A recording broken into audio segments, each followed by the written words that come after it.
This Torah class is brought to you by TorahAnytime.com. Today's topic, we will talk about the 4 questions your child wants to ask you. I'll do it for them. The reason I gave it this title is because really the children have way more than 4 questions, but I was trying to compress it and to make it easier to understand. But first I want to quickly introduce myself for those of you who don't know me. Why is this topic, why was I compelled to talk about this topic? It's because for the last 17 years or so, I am dealing with teens. Mainly boys, teenagers that are struggling, trying to find themselves. I work with them hands-on, one-on-one. We have many different programs that I do with them in Muncie, where I live. So I'm out there with the kids, and I hear their questions and I see what's going on in their mind. So I think it's very important for all of us, parents, to understand what's happening in the mind of our child as much as we can, to make it easier for us to know what to tell them, what not to tell them, how to connect to them, and how to have a better relationship. The most important part of these conversations that our children would want to have with us is the most difficult for them to actually reach out to us. Many of us feel that we have a relationship. Our child comes home from school. Even the kids, the younger kids coming home, the 10-year-olds, 9-year-olds, boys and girls are coming from school, and the mommy asked them, the tati, how was your day? Oh, it was great, phenomenal. Yeah, your test, I had a test today. Yes, it was amazing. You got a 70, you got a 90. Wow, great, amazing. That's not a relationship. We don't really know what's going on in their brain. I was talking to a manal outside before there, someone that's a manal of one of the big Hasidic Talmud Torahs in Borough Park, and an elder guy, Eltrit. And I asked him, how do you see the world now? You're being a manal already for so many years. What did you change? Did you change anything in the last? He's a manal for 30, 40 years. He tells me, one thing I could tell you, when I go to Shil Shabbos, the boys see me, they come running and tell me, this is my manal. I said, that's the greatest compliment you could get. I didn't want to see my manal on Shabbos. It was enough when I saw my cheder or my Rebbe. So that's what it is. So really the relationship that we need to have, that we want to have with our children, have to be, and we're trying it should be, is much deeper than just the surface of, hi, how was your day, what's going on? And even more so when we're dealing with our children that are struggling, that are out there. Therefore I feel that it's very important to understand there are certain things, even if we feel close to them, they're still not going to feel comfortable asking you or telling you. So I was trying to put together the last couple of months of what would be the most important questions these boys would want to ask their parents, and they just don't feel comfortable doing it. So again, Ba'as Yiddishkeit, Ba'as Alte Kabula, alles is the 4 kasha. So that's what I decided to put into the 4 questions. The 4 Manishtana questions. I always say that on my Shabbos table, we have Pesach Seder every single Shabbos. My children could ask questions every Shabbos. They could ask any time. But Shabbos, by the meal, we try Kesfregen Kashas, all kinds of questions. It's a very good time. That's how we connect our children. That's how the Yiddishkeit is all about questions. It's all about Frek Favos, encourage questions. But we need to understand there's always going to be certain questions that a child would not want to ask a parent, even if they're very connected to them. How many times do we have children say, I had it already once. My daughter came to me, Tati, I need to talk to someone. I have a few things I want to discuss. I said, sure. I got her something. She didn't feel comfortable. Her therapist, whoever it was, came and told me what the questions were. To me, it was like, wow, big deal. But guess what? I respected it. I respected her privacy. I respected what was important to her. I think that these 4 questions that I'm going to enumerate now are the ones that are so important to them that if we are going to answer these questions before they even ask them, before we even ask them, oh, yeah, thank you. Someone's showing me to put on the mic. We need to answer these questions before they ask them. That's basically what it is. I just want to give a quick introduction. In today's days we have these quotes running around. Everybody gets on the phone every day, inspirational quotes. There are many groups that you sign on and they send you I always think it's too many. It's like, give me one quote, a good quote, and let me sit on it. Let me live with it at least 24 hours. Let me live with it. Let it. I want to absorb it. I want to let it saturate. Let it get into my system. But that's how it goes. We keep on hearing quotes and here and there. There was one quote that was circling around, and it caught my attention, and I'm living by it for the last couple of months. And I want to share that with you, and I think that that's what's going to help us understand the 4 questions, and then ultimately the 4 answers. The quote goes like this.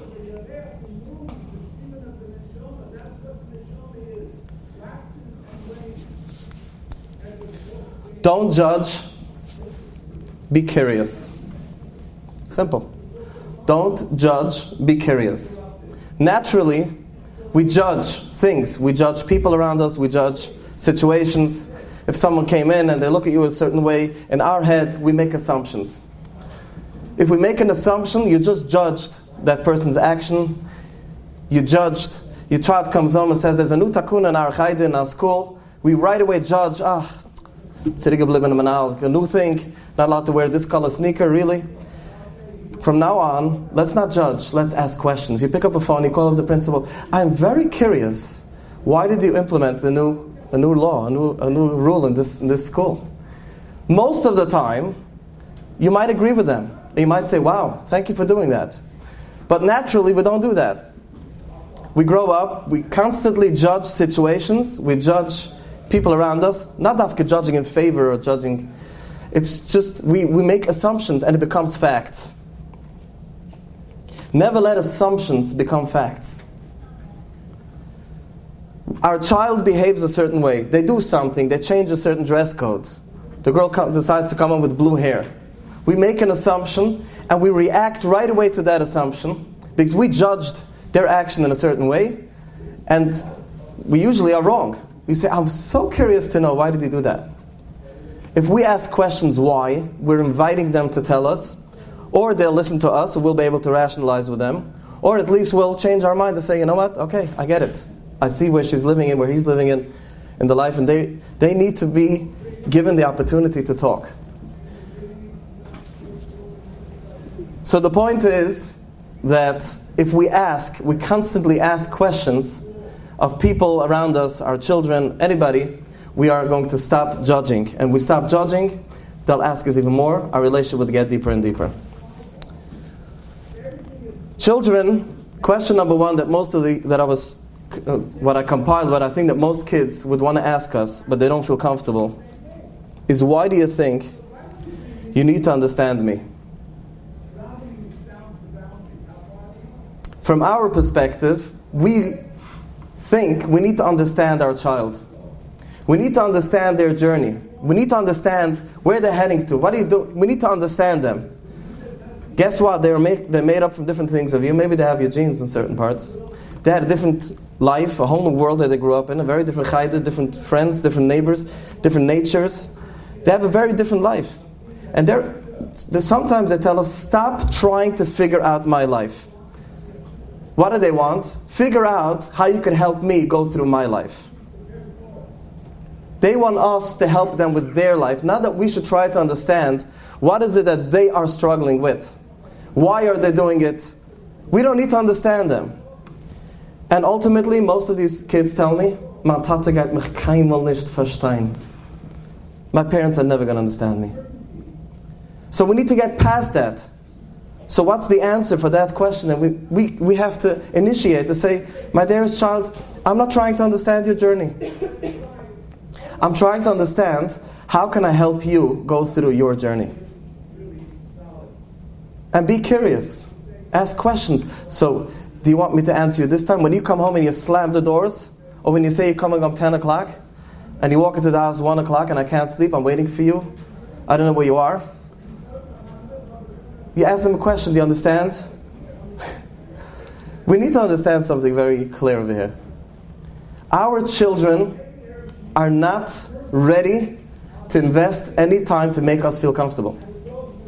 They're very selfish in that stage. When they go through this phase in their life, they're very, very selfish. They have their own life, they see themselves. And if we tell them, I don't need to understand you, I don't need to understand your journey, I think it's going to help them a lot. They're going to say, okay, So this question is over their mind. It's fine. My parents don't need to understand me, but they're here for me. They're trying to help me. They want to help me go through my life in the best way possible, go through my stages. The second question that most of the kids, I think, would want to ask us, and they can't tell it to us in our face: why do you need to show me that you're hurt? I want to tell you something. Most of the boys that I worked with in the last 15, 20 years, I'm going to tell you, they are so in pain that we are in pain, that the parents are in pain. These are usually the kids that have a lot of guilt in them.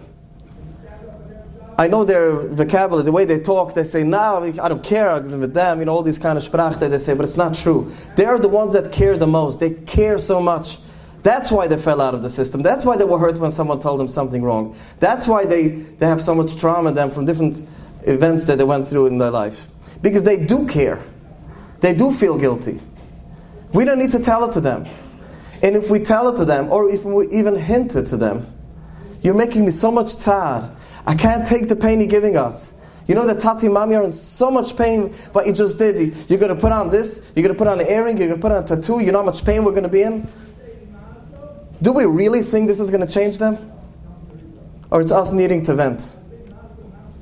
If we need to vent, we need to have someone to talk to. Our children are never going to be our therapists.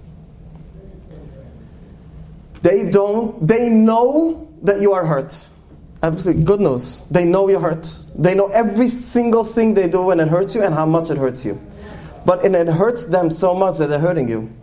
But they can't resist. There's something in them that doesn't let them. They need to go through this stage. And there's something in their life that they need to go through now to feel alive. They need to go bungee jumping or take drugs, whatever it is that they're doing, or go speeding and risk their life. And they need to do it. They're struggling with themselves. They don't need us. They don't need to carry us as well. What they're saying is, Tati, Mami, I can't carry your pain as well. They're not going to tell you they're in pain. I mean, most of them. So the second question is, why do you need to show me that you're hurt? There's an old-fashioned thing in our life that we think that we tell someone, so guilt is going to really help. Yeah, this is going to make them.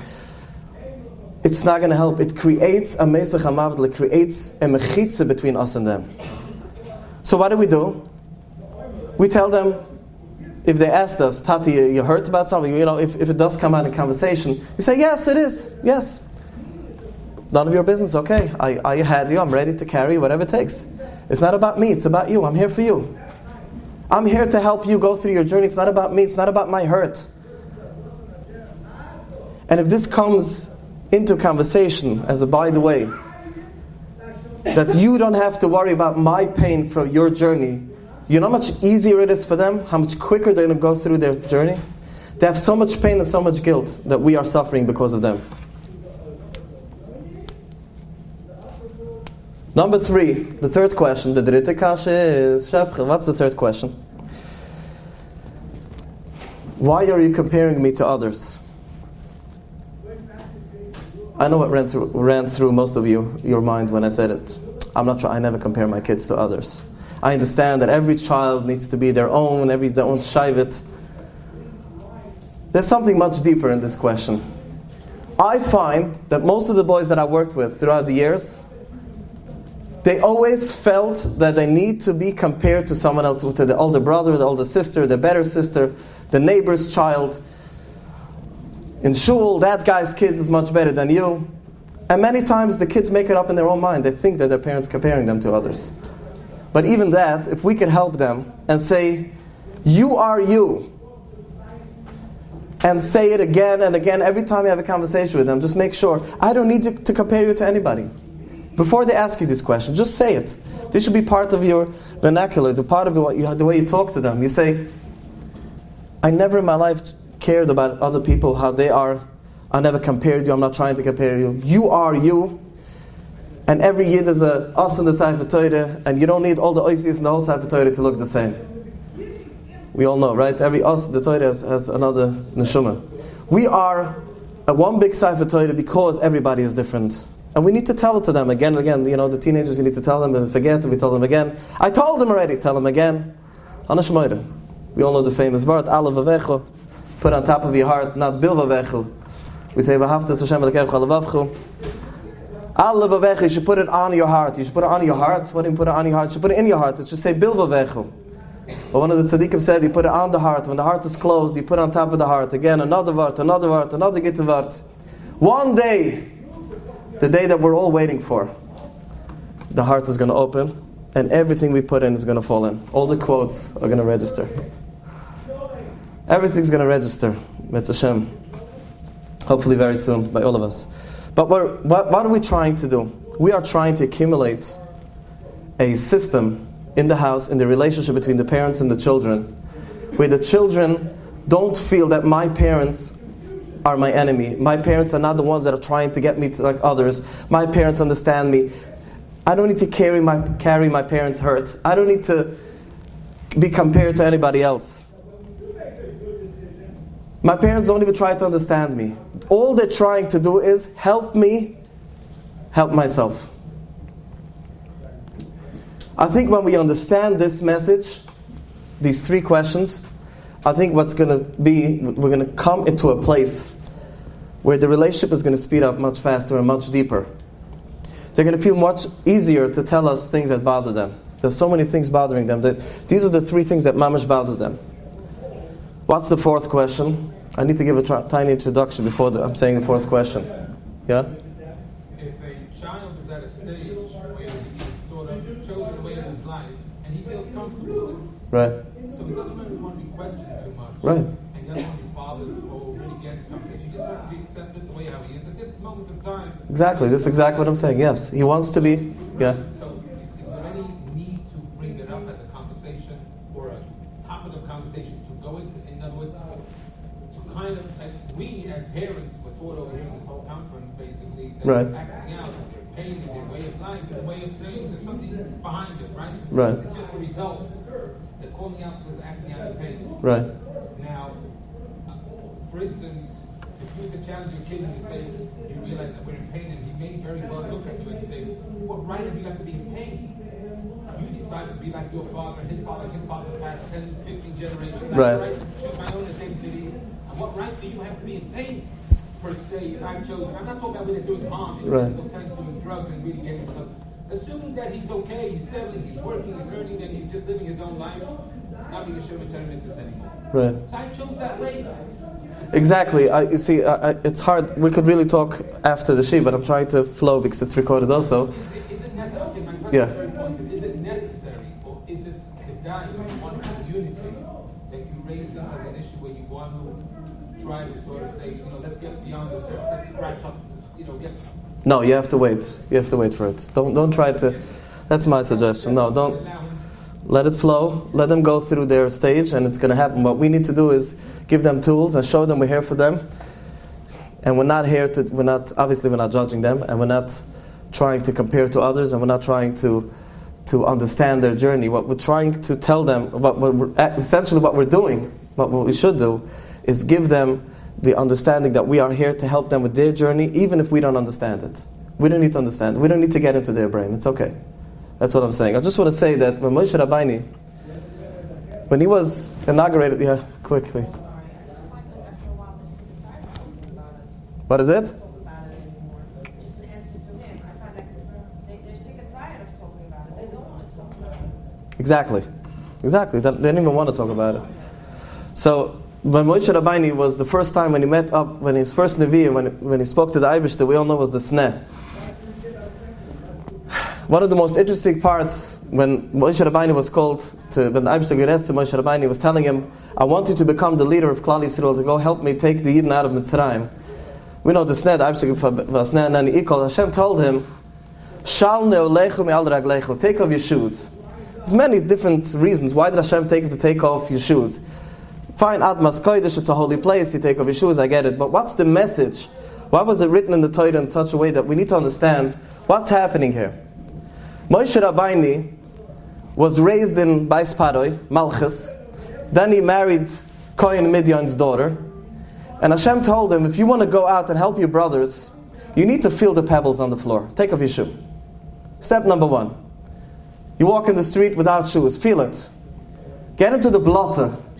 Get down in the blotter. Die wirst verstehen, Klal Yisrael, in pain, in Mitzrayim, in their most horrifying place where Klal Yisrael was, the first major trauma that we went through as a nation, you need to take off your shoes. You need to feel the Mistaragan and the Blatta zusammen mit jenem.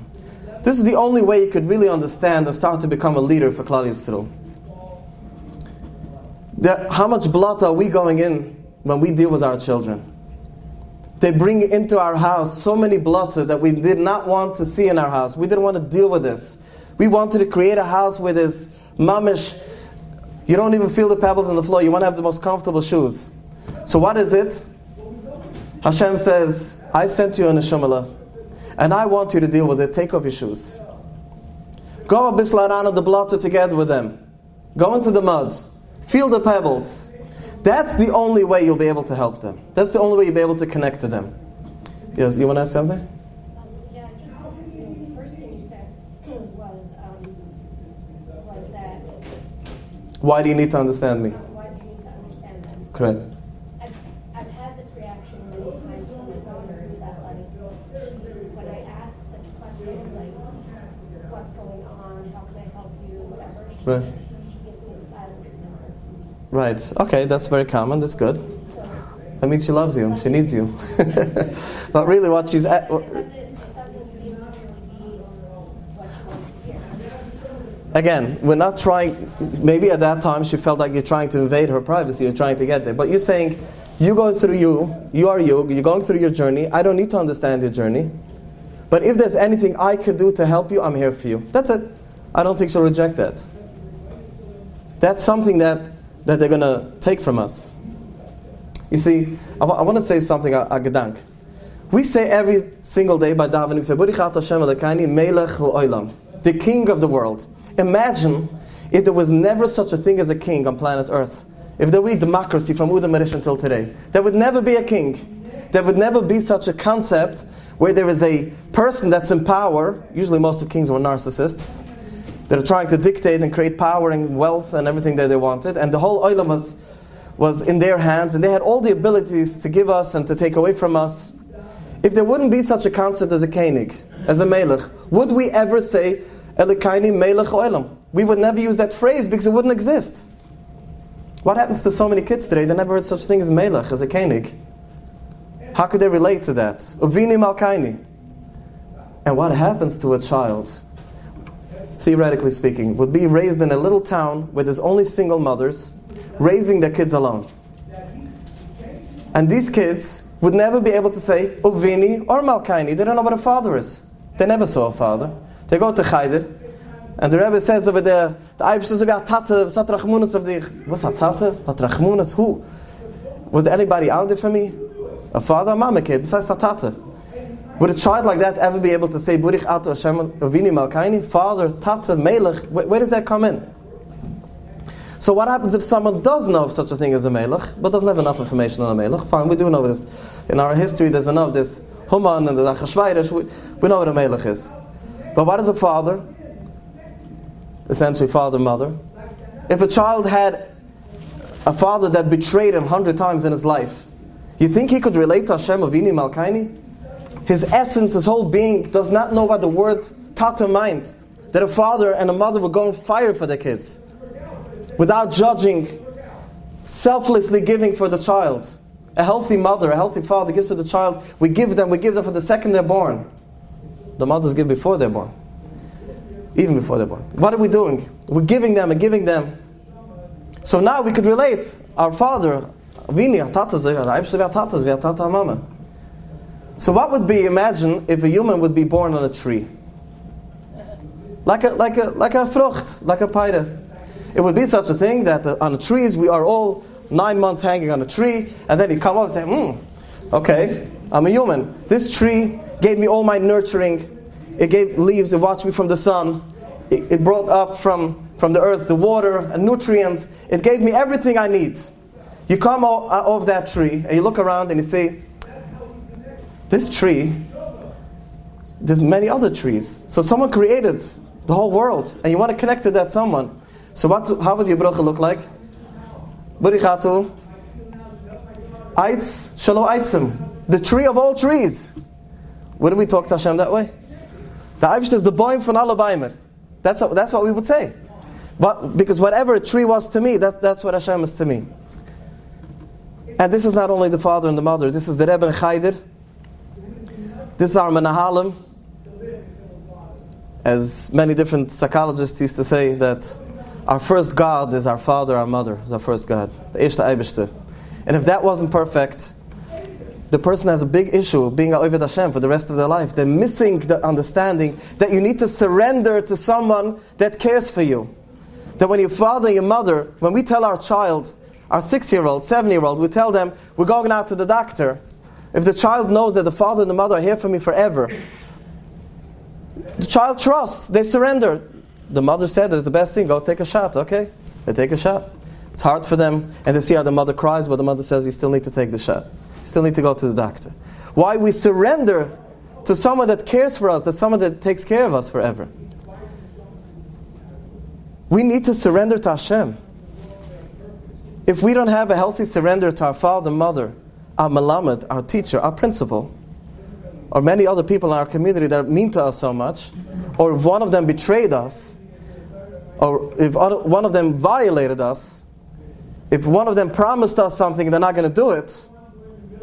I had 2 days ago a bucher that comes to me from one of the yeshivas, a Muncie, that sent me a few of the bucherim, the regular bucherim. You should just hear their issues.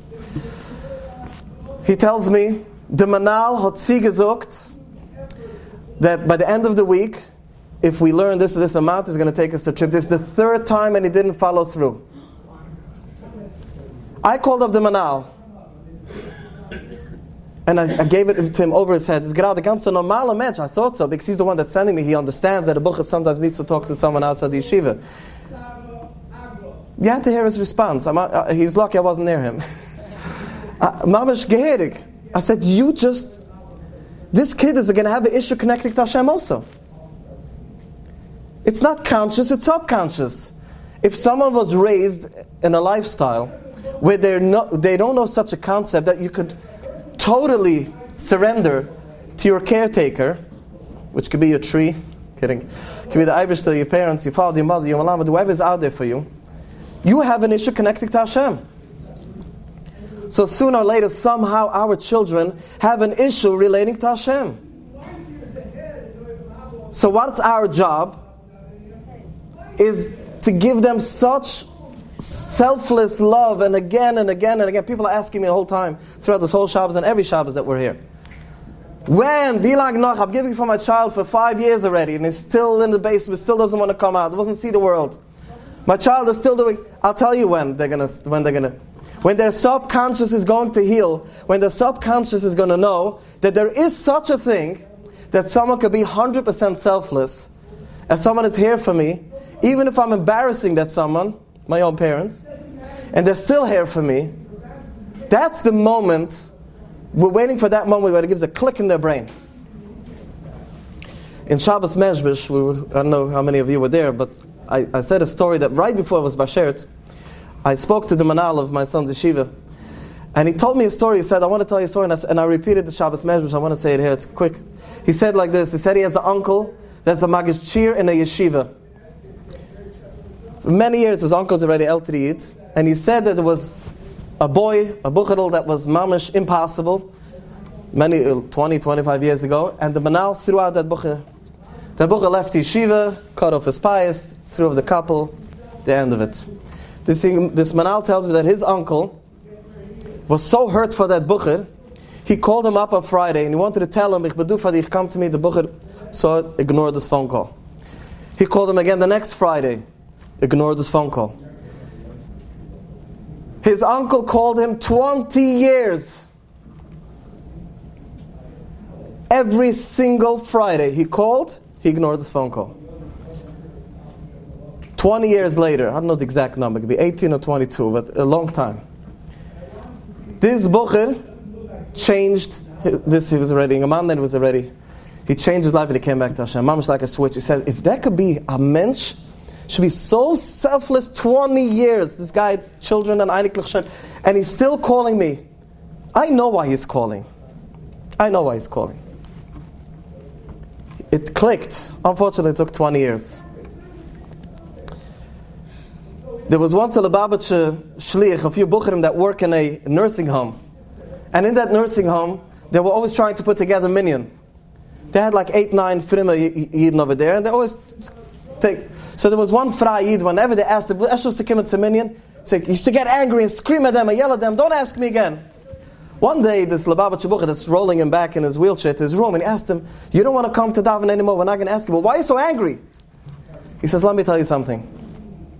Open up my drawer. He opens up the top drawer of his room, in his room. There's a pair of tefillin, very old pair of tefillin. He says, I want to tell you a story about this tefillin. Well, you have tefillin? You're fry yid all your life. He says, I was in the Holocaust, I was a very tall child. Mengele Yamach took my father to one side and sent me along, although I was 12 years old. He thought I was older. He said he was in the barracks together with his father, and his father was an Ehrlich Yid, a Polish Yid, and he wanted to put him on film by his bar mitzvah.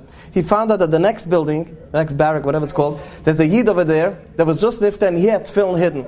So he wanted to get that film to put it on for his son. This Alti Yid says for me. My father wanted me to put on film. And he risked his life. In the middle of the night, he ran in the dark. He said, I was looking out of the window, I guess the crack, whatever it was, and I saw my father go to the other side, and he has the tefillin in his pocket. He came running back, and out walks the Nazi. And the Nazi said, Jidak, what are you doing outside at night? What do you have in your pocket? And he saw the tefillin, he said, he shot my father, killed my father. My father wanted me to put on tefillin, and he got killed for that. You think that's Hashem? You think I'm ever going to put on tefillin? You think I'm ever going to daven in my life? And this Lubavitcher bucher says, I'm sorry. I would never ask you again. I understand you. It's way deeper than what we thought. I'm sorry. A few weeks later, there was another Yid that was a good friend, that became friends over there in the nursing home, that he had yurtzeit, and they couldn't find the 10th dominion. So the bacher went over to this Yid, and he said, I would never ask you again, but he's your friend. You don't have to daven, just sit in the lunchroom, you're doing him a favor, not me. Come, be the other saint of our minyan.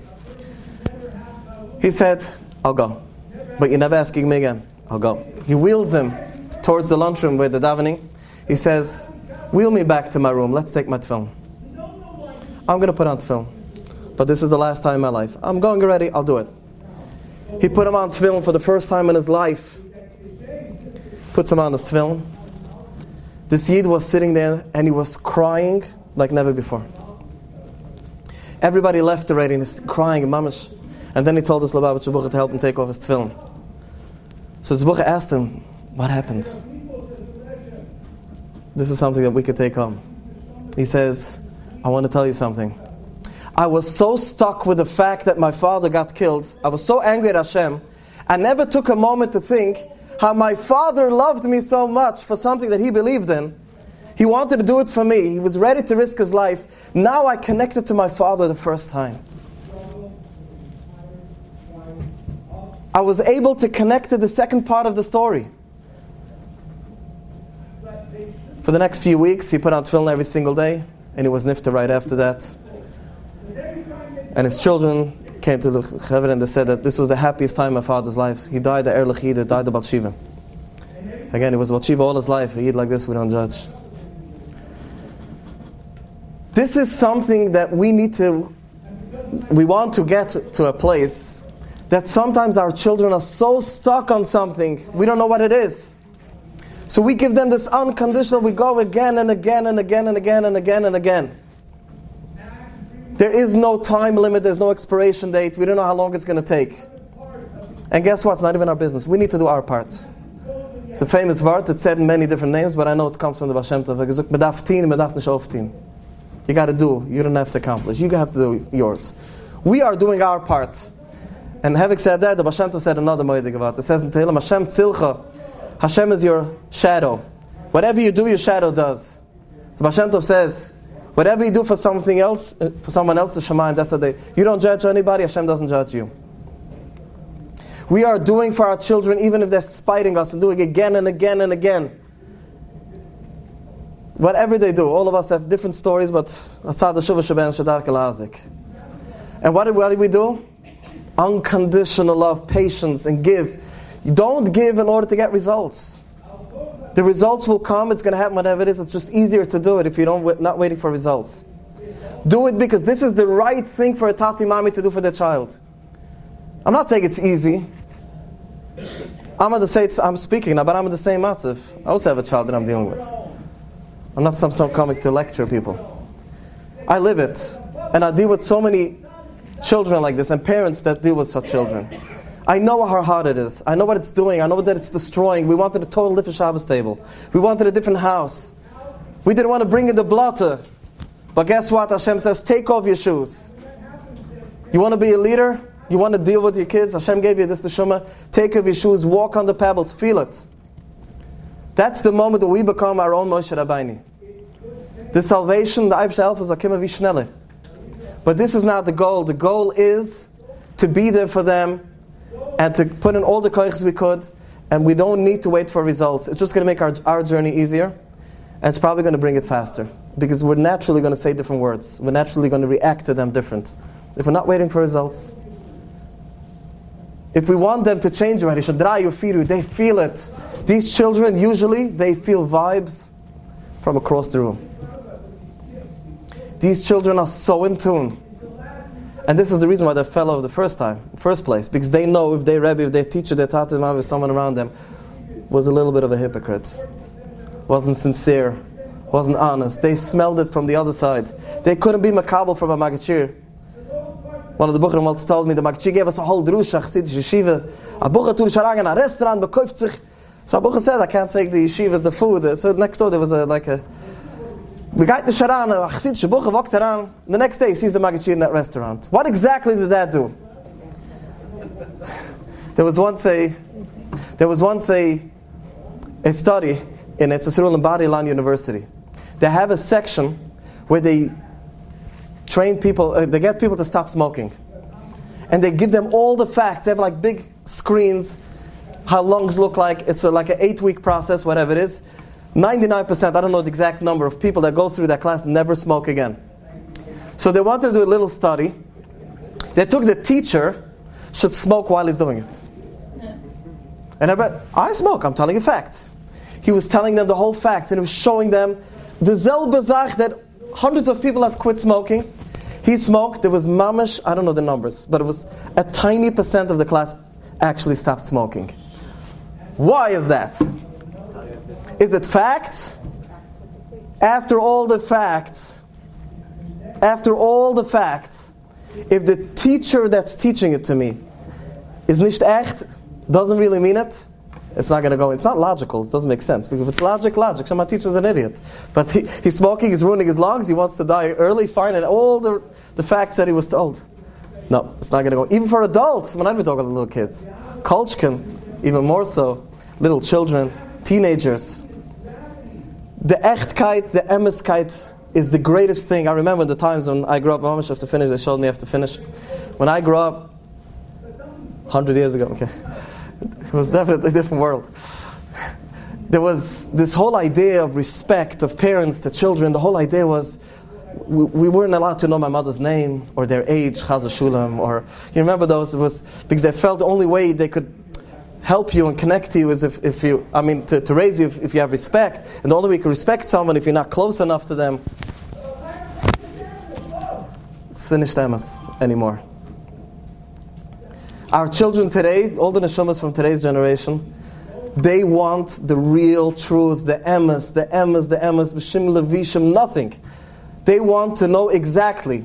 If I could tell my child, and I always do it, I share with them my shortcomings. It doesn't take away their respect. They respect me even more. Tati's auch human. Mommy's auch human. Yeah, I don't have to spill out to him every avayt I have and every thought I have. But if I had a shortcoming, I yelled at someone on the phone and I told my kids, I shouldn't have yelled at the guy. It was really not good. That's not something to do, but there was a reason why I was upset at that person. What's wrong with that? Now Tati's perfect. Tati's perfect. Mommy's perfect. The Magachid is perfect. One of the Bucherim told me that his Magachir talks to him. This Bucher is a real feeler. He's this thinker's feelers. He's a real feeler. He's an emotional driven being. In the Haimish Yeshiva, he's naturally being bullied on a daily basis. Smart kid, everything, but he's just a feeler. And And he tells me that this Magachir always tells him, das Arbeit auf dein Kas, das Arbeit auf dein Kas. He says this Magachir is the biggest Kassen in the whole system. He always, if this Magachir would have Seichel, he's a 70-year-old, I don't know how old he is, but if it would be me, I would say, yeah, ich habe auch struggled with them. I still struggle with it. I'm much better. I'm older than you, so I worked in it a lot. This is the things that worked for me. This didn't work for me. I want to help you get over it. All of us have to work on something. You think he would respect me less? They want to see us natural. They want to see us real. They want to see that we are also struggling with something. Faket. In other words, they want the real truth. They want it to be, tell it to me the way it is. Don't fake to me. Yeah. What's the fourth question? The fourth question. Good. That's the most important question. Huh? Yes, I'll summarize it. I want to say the fourth question, then I'll summarize the sheet. The Feder Kasha is,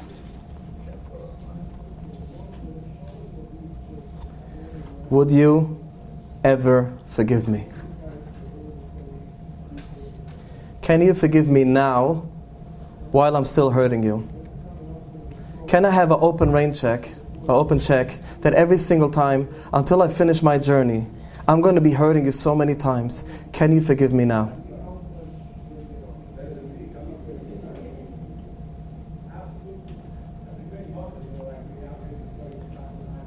As we said before, these are the children that are so in tune and so real and so guilty, and so they have all these emotions and everything that's in them. This is one of the greatest blockages for moving on. You know the spiral? The Galgal HaChoizer. I call it Galgal HaChoizik. What's the Galgal HaChoizer? The wheel that keeps on coming back. If someone feels guilty for doing something, they're in a bad mood, and if they're in a bad mood, they're going to end up doing something wrong again. So when does it end? When you stop feeling guilty. If we tell our children, as by the way, it's always all these questions, all these answers as a by the way. It's not like, oh, I'm sure you have this question I want to tell you. No, don't do that. Just bring in these 4 concepts. And you say, I forgive you, Shefala. They need to hear it from us as many times as us men need to tell their wives, I'm sorry. The same amount of times. I'm sorry. Came up late. I'm sorry, you're right. I'm sorry, you're right. I'm sorry, you're right. And we mean it, by the way. The men mean it. This is the amount, as many times as they need to hear from us. I forgive you. They know they're hurting us. It's not a question if they're hurting us or not. And as we said before, we don't need to tell them that they're hurting us. We're not even allowed to hint to them that they're hurting us. So the last question is, and the main things that they need to know, if they know it and they feel it, my parents forgive me. They hear from me, they understand that this is my journey. They're here to help me. They're not here to understand me, but they're here to help me go through my journey. And they even forgive me. In other words, they love me anyway. Unconditional love. They forgive me for hurting them. And they know I'm going to hurt them again. Because I'm still in that spiral, that teenage spiral. This is going to help them get over it so much faster and so much easier. And this is the question that they want to ask us 100 times a day. Tati, please forgive me. They're not going to tell it to you. Some of us are lucky we get it once or 3 months, if we're lucky. But really, every single thing they do. I have this girl that's walking around. She comes from such a shiny mishpucha. I really don't like that word, but we'd say a prestigious family in that community. And this girl walks out with a miniskirt, and mamish, she doesn't know. She doesn't know that her mother can't take it. She doesn't know that she's hurting the whole family, and her sisters in school are ashamed to tell their friends that this is my... They don't know. They know all of this. You think they don't feel hurt that they're hurting you? They can't resist. It's like this. What's the difference between a haim and a human? A raccoon loves fish. In Muncie we have raccoons. And you want to catch a raccoon, you put out the trap, you put inside a can of tuna. There's cameras, you could see, people have cameras in the house, they see the raccoon walking around and crying. He knows he's going to be caught when he goes in there, but he can't resist because he needs the fish. He goes in there, he eats it up, and then he gets angry, but too late. He's in his trap. An animal cannot resist their temptations. He knows he's going to be caught. A person could. What is the Bahaima? The Bahaima is the Nefesh HaBahamis. Is the emotional system and the physical system from us. When our children are going through this stage, The neshama part, the moich part is sleeping. At that time, they can't resist. They know they're doing wrong. They're beating themselves up every day. Most of them are not going to forgive us to tell us that this is what they're doing. When they go to bed, it hurts them. Why did I have to do this again? So they go through that pain the whole time. Why did I have to hurt my parents again? It mamish hurts them that they're hurting us, but they can't resist. At this time, their nefesh habahamis is warped. It's very powerful, and it's telling them to just get into that cage again. Never tell your kids, I told you so. I'm going to end with that. Never tell your kids I told you so. And just the 4 questions again, someone asked me to say it again. Our child would want to ask us, why do you need to understand me? Trust me, trust my journey. Number 1. Number 2, why do you need to show me that you are hurt? It makes my cycle a much longer journey. It hurts me. Don't need to hint to me that you're hurt. Number 3, why do you need to compare me to others? In other words, constantly tell me that you understand that I'm an individual. I'm not just a number, child number 6 in the family. You're my ben yuchid. You're my bas yichida. Every child is my ben yuchid, and every child has their own journey. I'm never comparing you to someone else. We have to constantly throw these words into the conversations. I'm not comparing you. Number 4, I forgive you. I forgive you now. I'm going to forgive you even what you're going to do, and I'm always here for you. And the Abshel Zan Tak Hashem Tzilcha, that Hashem should do back to us. He sees the way what we do for our kids, He should do for us. You've just experienced another Torah class brought to you by TorahAnytime.com.